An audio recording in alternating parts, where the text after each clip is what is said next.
Okay, so let's start with this really striking claim. It was May 2025, and Donald Trump announced that the U.S. had helped stop a, quote, bad nuclear war between India and Pakistan. Mentioned millions could have died. A huge claim. Yeah, And it really puts the spotlight back on that region. exactly. So today, we're going to dive deep into that four-day conflict that sparked his comments.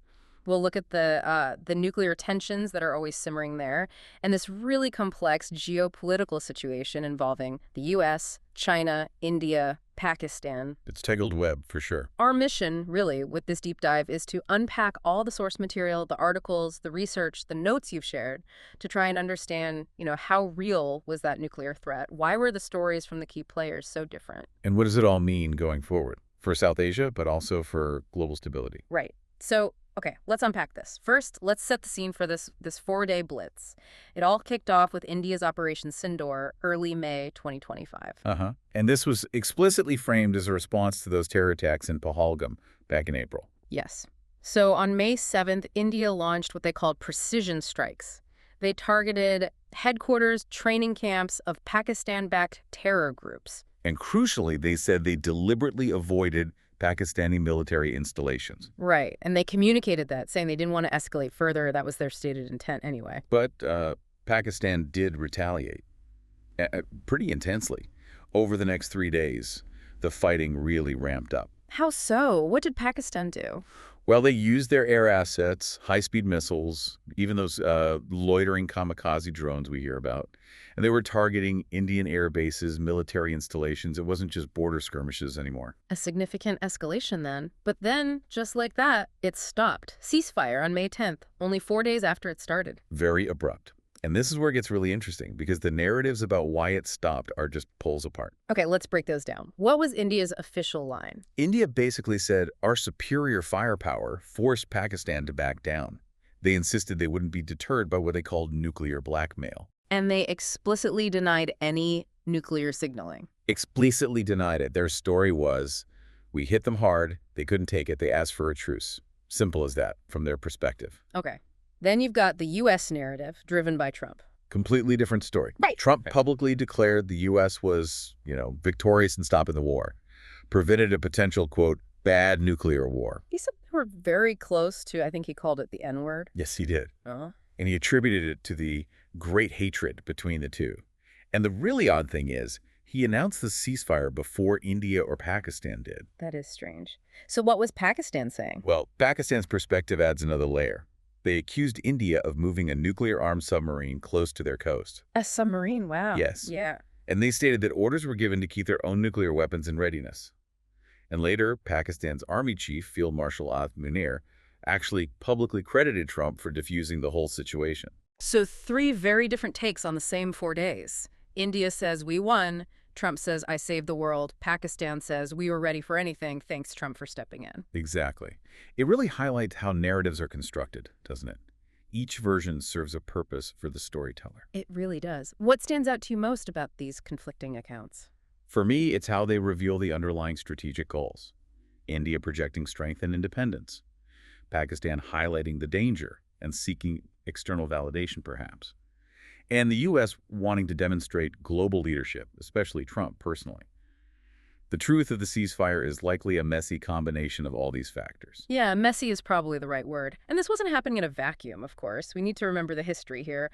Bill Clinton called the subcontinent the most dangerous place in the world way back after the 1998 nuclear tests. He did, and for good reason.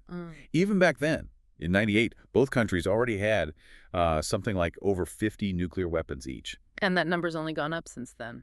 Oh yes, it's estimated to have trebled. And their delivery systems are sophisticated now, too. India has its Agni missile series, plus they've achieved the nuclear triad land, air, and sea capability with 2 nuclear subs carrying sea-launched missiles. And Pakistan. Pakistan relies heavily on its Gauri missile series and also uses its Air Force jets for delivery. So both sides are well armed. But their doctrines, their official policies on when they might use these weapons are starkly different. And that's crucial. Right.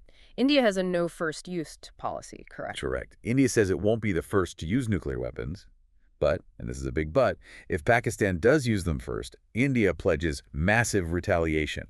The aim stated is to destroy all major Pakistani cities. Massive retaliation. And Pakistan's doctrine. Pakistan believes in first use. They reserve the right to use nuclear weapons first if they feel their territorial integrity or even their economy is under an existential threat. So a lower threshold for use, potentially. Right. Potentially, yes. And they talk about applying the full spectrum of their arsenal. That could mean anything from smaller tactical battlefield nukes up to larger strategic weapons. It gives them flexibility, but also adds layers of risk. The consequences, if these doctrines were ever enacted, it's almost unimaginable. What do experts estimate? Well, just taking a relatively small bomb, say 15 kilotons like the one used on Hiroshima, if that hit Mumbai or Karachi, estimates suggest over 1 million deaths instantly or very quickly. 1 million deaths? And vast areas of those cities would be uninhabitable for decades because of the radiation.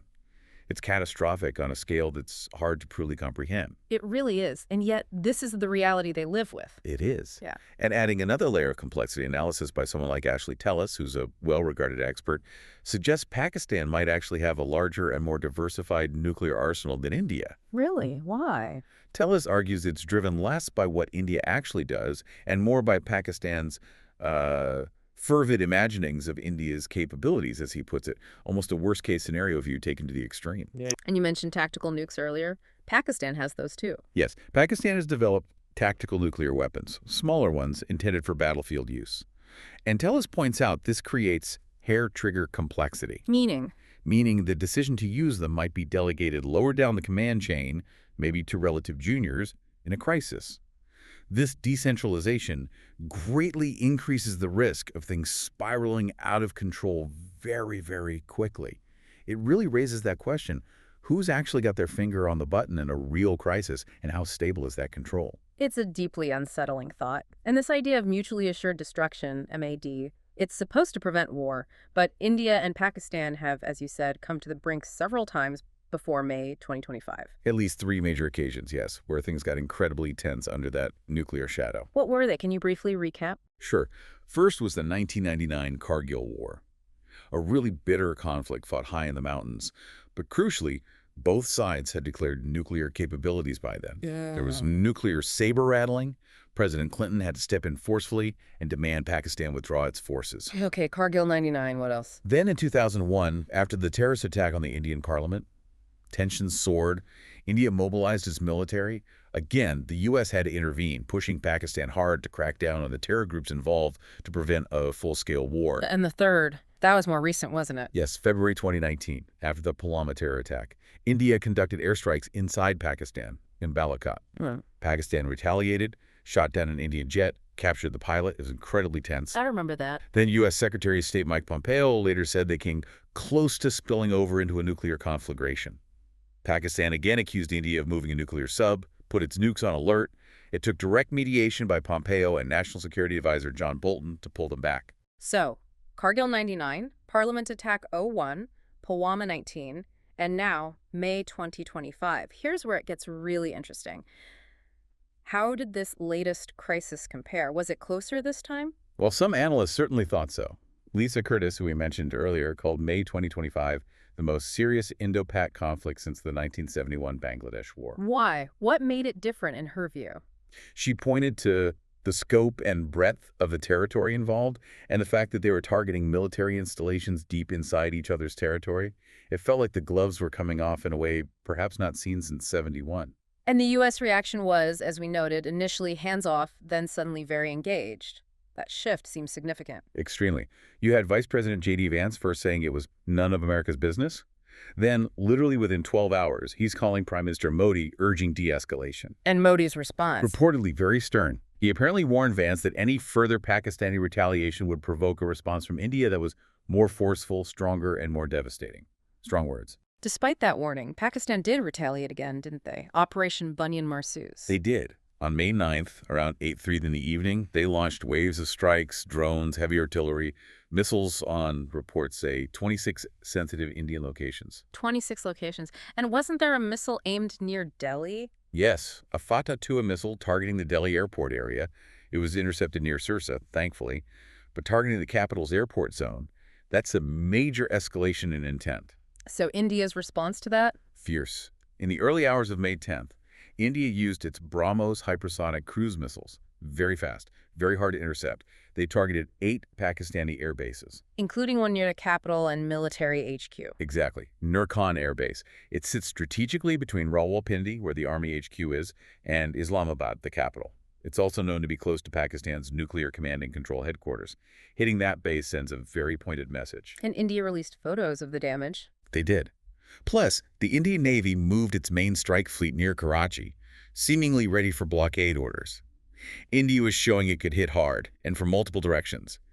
It's that period, particularly the 8 hours on May 10th, from about 2:30 a.m. to 10:30 a.m., that some see as the absolute peak of the crisis. What happened in those 8 hours? Brigadier Feroz Hassan Khan, who used to be involved with Pakistan's nuclear planning, the Strategic Plans Division, he stated that during that window, the fate of the subcontinent hung in the balance. Wow. Why does he say that? His assessment was chilling. He said if India had, even accidentally, hit a Pakistani nuclear storage site during those strikes, Pakistan would have viewed it as a first strike. And would have retaliated with nuclear weapons. That's what he asserted. He said if the ceasefire had not been called on May 10th, the next night would have been a terrible one. It paints a picture of being right on the precipice. A terrifying thought. But again, not everyone agrees it got that close, right? Ashley Tellis had a different view. Correct. Tellis argues the crisis likely wasn't near a nuclear boiling point. He described India's May 10th airstrikes as extremely modest, actually. Modest? After hitting 8 air bases, including Nurkan. His interpretation is that it was more about psychological impact, a show of capability, rather than a genuine attempt to, say, decapitate the nuclear command system. Yeah. He thinks the scale wasn't large enough to trigger that kind of existential fear in Pakistan that would lead to nuclear use. So very different reading of the same events. So was it brinksmanship that almost went wrong, or a carefully calibrated, if dangerous, psychological game? It seems hard to know for sure, and that brings us back to the ceasefire itself and the U.S. role. The stories just don't line up. Not at all. You have the Indian MEA, off the record, insisting it never became nuclear. They maintained Pakistan back down because they knew they couldn't win a longer war. And India claims they dictated the terms via the military hotline. Yes. They claim General Munir reached out via Senator Rubio asking India to stop, and India insisted on using the official Director General of Military Operations hotline for a mutual agreement. They flatly deny any significant U.S. intervention was needed to make the ceasefire happen. But that directly contradicts the U.S. version. Trump's claims, Rubio's own posts. Exactly. Rubio tweeted, thanks to the leaders, saying they'd agreed not just to a ceasefire, but also to start talks on broader issues at a neutral location. U.S. State Department readouts seem to support this idea of a U.S.-facilitated agreement that included future talks. So how do experts like Clary and Curtis reconcile this? They tend to believe the truce likely resulted from a combination of factors. This could include U.S. intelligence possibly picking up changes in the readiness of Pakistan's nuclear assets, something that would certainly alarm Washington. So maybe the U.S. saw something that made them intervene urgently, even if India denies it. It's plausible. Clary and Curtis lean towards the view that both India and Pakistan probably did need some kind of third-party intervention, like the U.S. provided, to create the space to step back from the brink without losing face. What's fascinating here is just how critical interpretation becomes. Did the U.S. save the day, or did India force Pakistan's hand? The answer likely shapes future calculations. Let's pivot slightly to Field Marshal Asim Munir, Pakistan's army chief. He seems to be a central figure now. 2 high-level U.S. visits in just 2 months, June and August 2025. That feels unusual. It is quite prominent, yes. And he hasn't been shy about making pretty controversial statements during these visits. Like what? Well, threatening to destroy any dam India builds on the Indus River, saying it's not the Indians' family property, claiming that if Pakistan faces an existential crisis, it could take half the world down with it. Wow, that's strong rhetoric. Very strong. He also repeated the old line about Kashmir being Pakistan's jugular vein, which India's External Affairs Ministry immediately dismissed, saying Pakistan just needs to vacate the territory it illegally occupies. Yeah. Plus, let's not forget, New Delhi accuses Munir himself of planning that April Pahalgam terror attack that started this latest cycle. And he actually met Trump at the White House for lunch? That seems unprecedented for an army chief who isn't also head of state. It is unprecedented. Previous army chiefs who visited usually did so when they were also president, like Musharraf. This signals a different level of direct access for Munir as army chief. And then there's the report that Munir nominated Trump for the Nobel Peace Prize for brokering the ceasefire. A Nobel nomination. Okay. It all paints a picture of Munir consolidating significant power.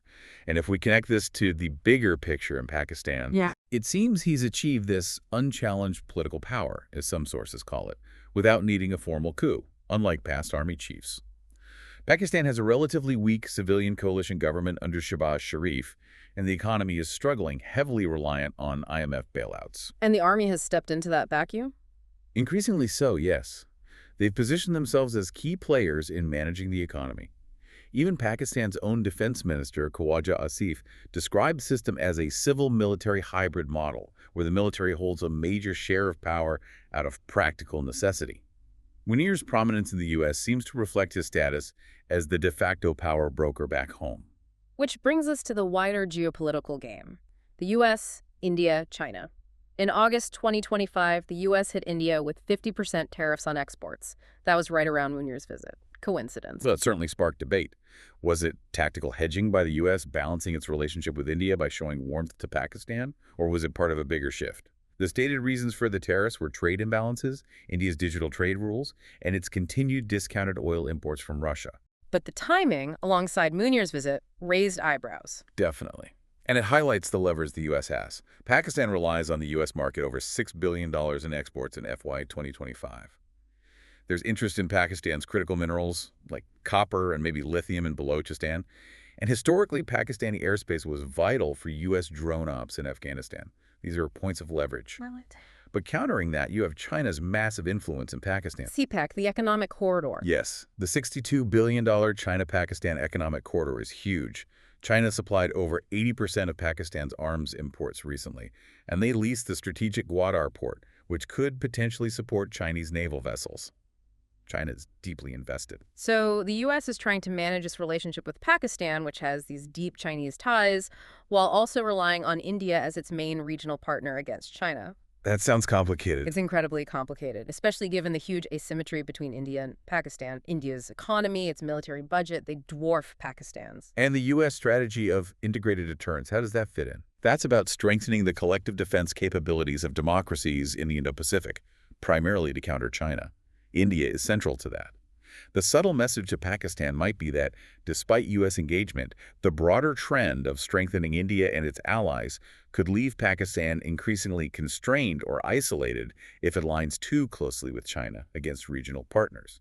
It could become, in a sense, a victim of that larger strategy. How has India reacted to the U.S. tariffs and the outreach to Munir? India's approach under Modi is often described as strategic patience. They seem to be avoiding public spats over the tariffs, maintaining private talks with Washington to keep trade issues separate from the strategic partnership. Framing the tariffs as a push for self-reliance. Exactly. Using it to boost their Atmanirbhar Bharat initiative, it's a way to absorb the pressure without escalating tensions with a key partner. What about that friendly trade war idea? The U.S. playing good cop, bad cop. Some analysts suggested that. Tariffs show U.S. toughness, while warmth to Munir offers an alternative channel. But most sources seem to think the trade disputes are genuine disagreements, just ones that both sides are managing carefully so they don't derail the bigger strategic alignment against China. And if we think about the really big picture, this great power competition, China isn't just going to sit back. What are their likely moves? We can expect them to try and deepen their grip on Pakistan apartment. Maybe faster CPEC projects, more debt relief, locking in defense deals. They could pressure India economically, maybe restrict key supplies or try to reroute supply chains. Yes, try to isolate India by boosting influence in neighboring countries like Sri Lanka, Maldives, Nepal. Globally, promote alternatives to the U.S. dollar, like yuan-settled trade. And militarily, signal strength, maybe PLA Navy drills near Gwadar, more activity along the border with India to keep Delhi distracted. It's a multi-front strategy. Faced with all this, particularly the rhetoric from Pakistan, India seems to have adopted this policy of strategic maturity. What does that mean in practice? It's described as consciously choosing long-term advantage over reacting to every short-term provocation. They'll define their red lines clearly and enforce them if crossed, but without big dramatic gestures or getting drawn into shouting matches. So refusing to get into a contest of whose threats sound more menacing, as one source put it. Precisely. Because that kind of verbal sparring is exactly what Pakistan's military establishment might want, as it helps them maintain this fantasy of parity between the two countries, despite the growing gap in actual power. India seems determined not to feed that narrative. India appears to believe its greatest weapon isn't rhetoric, but its growing economic weight, that widening GDP gap. How so? The thinking is that every extra point of economic growth for India makes Pakistan seem less relevant to global investors, to major powers. It shifts the balance fundamentally. As one analysis put it, Munir's missiles might excite a rally, but India's actual infrastructure, its manufacturing hubs, its global partnerships, those exist in hard reality. So Munir's provocations almost become motivation for India. In a way, yes.